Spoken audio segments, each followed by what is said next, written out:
It's time to pick a side. The border war is on the air with BG and 10.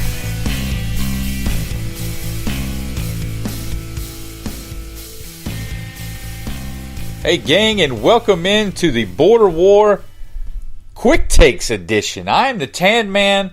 I am flying solo this afternoon. If you caught our episode last week, toward the end, BG and I let you all know that we would not be having an actual Border War podcast episode this week due to the Memorial Day holiday, but we were going to try out a newer, shorter solo version of the show.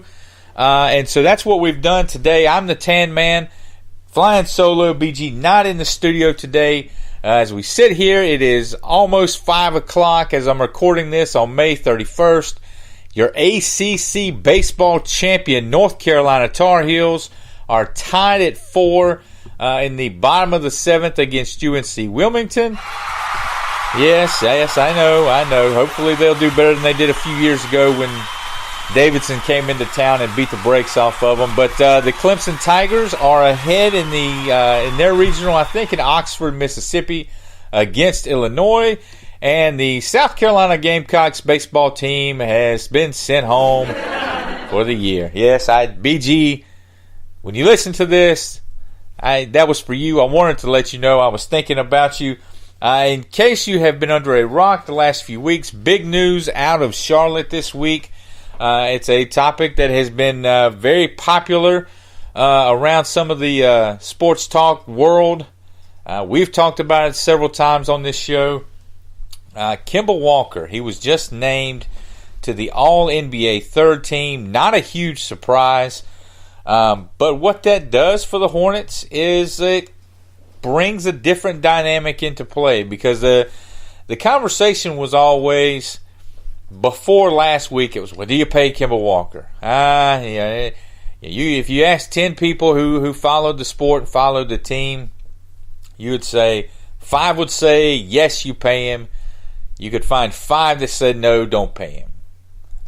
I've always been of the mind, and I've said it again several times on our podcast, and I think you do have to pay him. And even now that the Supermax is kicked in, I think you got to pay him even more. I think the need to pay him, is even more now than it was had he not been named to the team. Because while Charlotte is not a free agent destination, and that's kind of been one of the big points, is, well, if you pay him, who are you going to bring in to complement him? Is he? You're going to have one highly paid superstar, and he's going to be floundering around by himself. Well, I'm going to come at this and try to convince all of you don't pay guys and gals from a different angle. The basketball gods have given you an all-NBA player, right? Yes, free agent. Kevin Durant is not taking a meeting in Charlotte.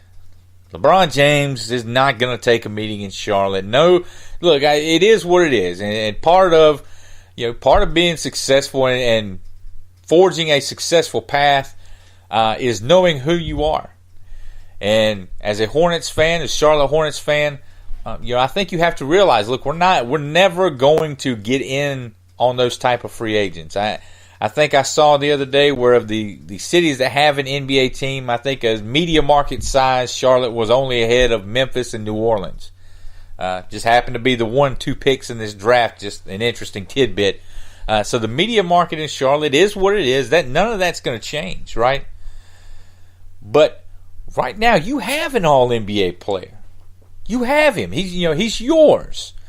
And for the last handful of years, Kemba Walker has been the biggest bargain, bar none, in the NBA. We've mentioned it several times on the show. He's been the sixth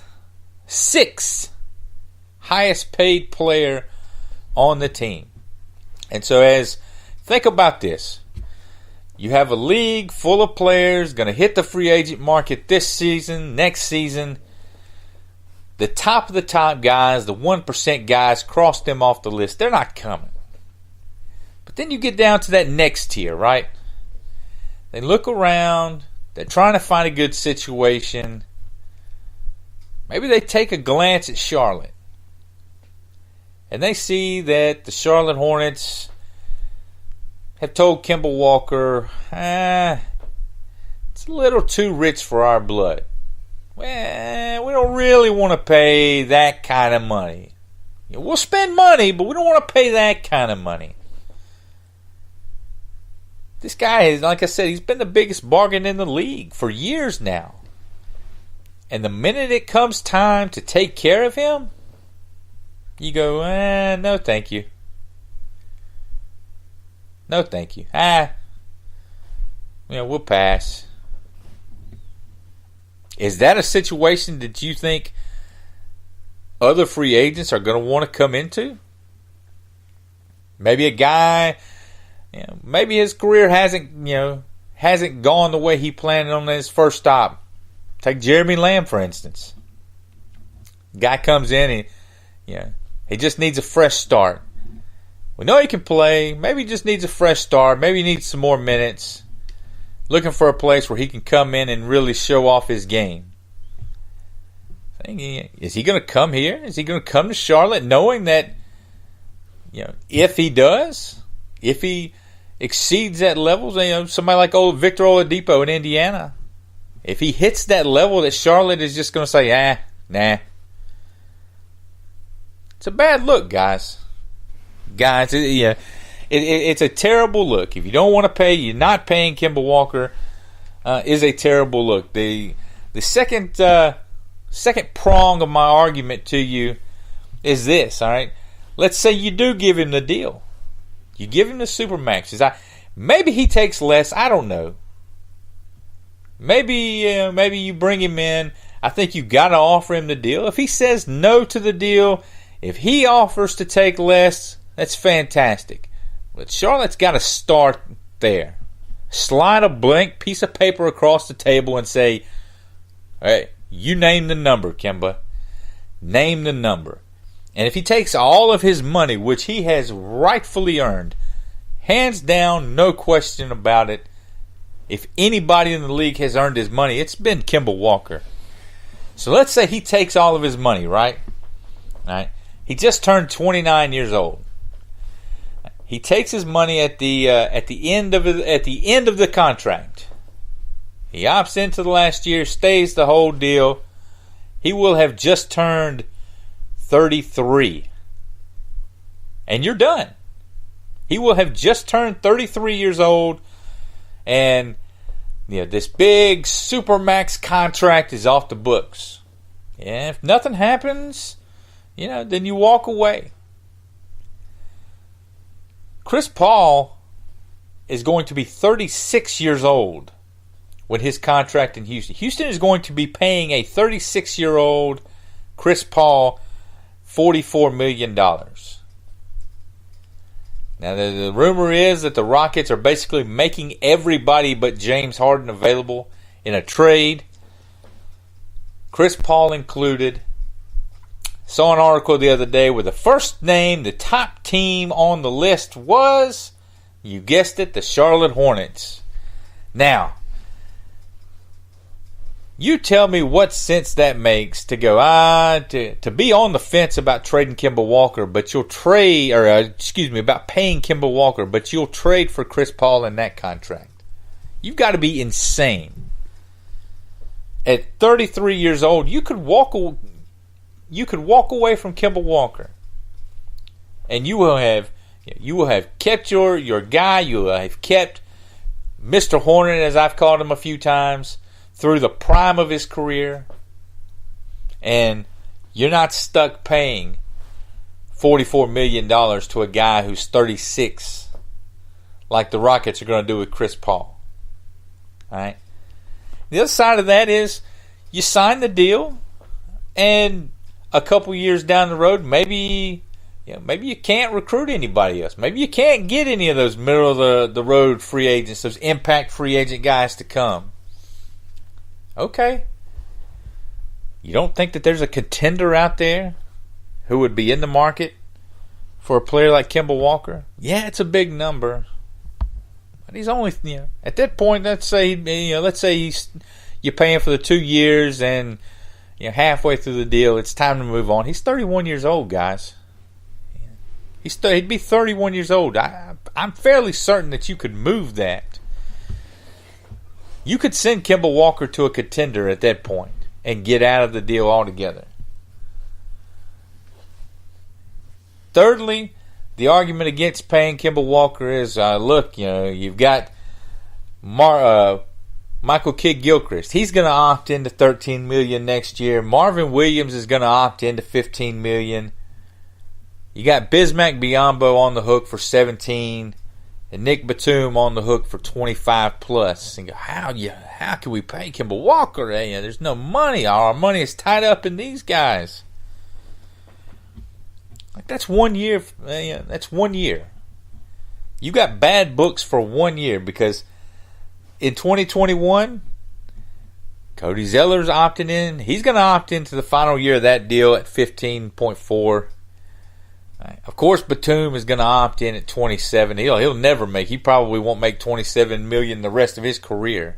So he's definitely going to opt into that. And then all you've got on the books right now is Malik Monk and Miles Bridges. At that point, Batum on an expiring deal, Cody Zeller on an expiring deal. Maybe you can flip those guys.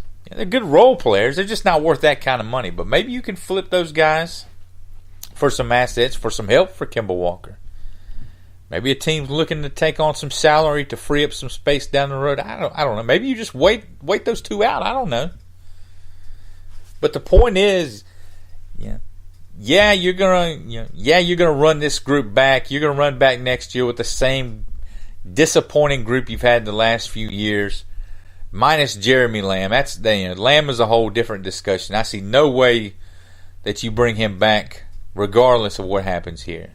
So you're going to run this thing back with the same group, minus Jeremy Lamb.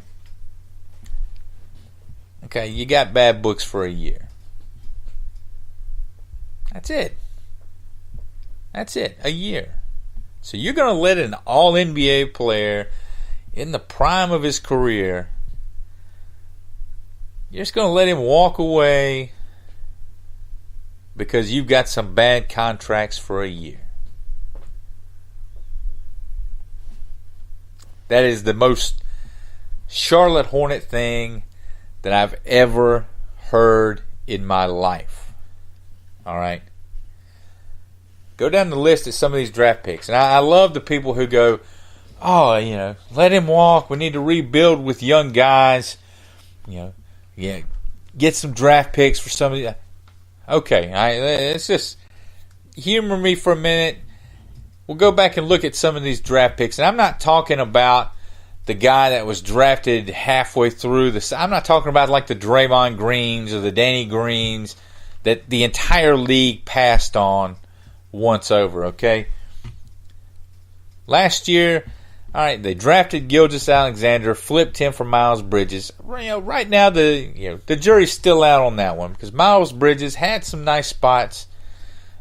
It'll be interesting to see the jump he takes next year. But look, I was wrong about Gilgeous-Alexander. He was a hell of a player in L.A. He started like 70, 78, 79 games for a playoff team last year, a team that, by all accounts, didn't seem like they were going to be anywhere near the playoffs. Got in. They were the 8th seed. Gave Golden State a run for their money last year.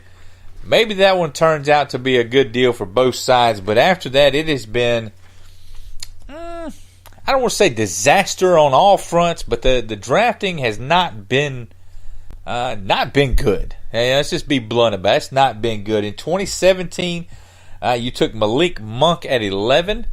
Again, look, I think Monk is it's sink or swim time for Malik Monk this upcoming year. Right? Jeremy Lamb is he's going to move on. I feel fairly certain about that. And really, you kind of need him to because you need that spot freed up. You got to determine whether or not Malik Monk can play, and whether or if he can, one way or the other. One guy that I know can play is Donovan Mitchell. He went 2 picks later. You took Monk at 13, Donovan Mitchell went 2 picks later. In 2015, you took Frank Kaminsky. Frank the Tank at 9. Very few players around the league fell out of favor like like Kaminsky did this past year. You took him at 9 in 2015. Right? You had, I think Winslow went right after him. I think Winslow went at 10. And he's kind of a borderline player. He's a starter in Miami. Miles Turner went 11. So again, 2 picks later, you got an impact player. Miles Turner goes at 11. In 2014, here you go. In 2014, you had Noah Vonleh goes at 9. And the next handful of picks after that, all of them play good to great players in this league. You had Dario Saric go at 12. Nice player. Zach LaVine go at 13. So right there, 4 picks later, you got 2 players that would have been, that are impact players for their team. T.J. Warren, he gives you a good 17 a game in Phoenix if he's, when he's healthy, and that's been a big if. But he goes at 14. Yusuf Nurkic goes at 16. Gary Harris goes at 19. So 5 guys right there. You took Noah Vonleh at 9. You can go all the way back to 2013 when you took Cody Zeller at 4. All right? Jim McCollum at 10. Steven Adams at 12. I'm not even going to mention the guy who went at 15. You might have heard of him on a first-name basis, kind of like Cher. Giannis at 15. And really the big one to me in 2012, this should have been the Anthony Davis pick. Oh my goodness, they got robbed on that deal. They settled for the consolation prize. His teammate Michael Kidd-Gilchrist. Right behind him at 3 goes Bradley Beal. A couple picks later at 6 goes Damian Lillard. 7 goes Harrison Barnes. Oy vey. So let me ask you guys. You want Charlotte to be a big boy player. Look, to get a big boy player, to be a big boy player, you got to pay big boy dollars. Alright? Maybe you got to overpay a few. Maybe you sign him and sign Kemba. Maybe you've got to overpay a few free agents. A free agent or two to come. A la J.J. Redick in Philadelphia a few years ago. I think they paid him, when he first got there, something in the neighborhood of like $20 to $25 million that first year. Just to get him there. Maybe you've got to do that. I don't know. Teams all around the league. All around the league build around a big contract. If you want to be successful in the NBA, you've got to have one of these players. You've got to have somebody on a big contract. On a good big contract. Anybody can hand out bad contracts. Well, we've proven the Hornets know how to hand out bad contracts. But to say you can't, to say if you pay Kemba Walker this supermax, you pay him the money that he's earned, that you can't build around that hamstrings you forever is it's not silly. It's just flat wrong. All right, it's flat wrong. It can be done. And finally, I'm going to close it out with this. I'm a big believer in the sports gods, air quotes, sports gods, right? And it seems like they shine on some teams more than others. I think everybody gets a little sprinkle here and there, but not everybody gets it equally, right? What did Charlotte draft Kemba Walker at? Like 8th, something like that. Right? The sports gods, they tossed you a bone. They sprinkled a little magic dust on you. They gave you a guy. Right? We just went over some of the draft picks. Some of the guys that Charlotte's passed on over the years. And I'm not talking about the guy who slips into the second round. All right? I'm talking about guys that went just a pick or two or a few picks beyond that they could have easily had. And they always went the other way. Well, now you have a guy. All right, now you got a dude. Do you trust the basketball gods to give you another dude? Do you trust them to give you another All-NBA player? I don't. You let this one slip through your fingers, Charlotte, and you're going to pay the price for this for years and years to come. I've got a bad feeling. I've got a good feeling. I think that I think Mitch and the front office, I think they extend the offer to him. I think if they give him the offer, I think he'll take it. But little word of warning: do not let him hit the market, because if he hits the market, anything can happen. Give him the offer. It can't be insulting. Don't let him leave the office. Let him know he names the price. Because if he hits the market, guys, it could be all she wrote in Charlotte, and that could basically be the end of interesting basketball in Charlotte to whatever level it's been interesting here lately. Thank you for listening again. This has been the Quick Takes version of this week's Border War podcast. Stay tuned. I'm sure BG will be dropping something really soon, and we cannot wait to get back in the studio next week sometime and give you guys another full episode of the Border War. Have a great weekend, guys.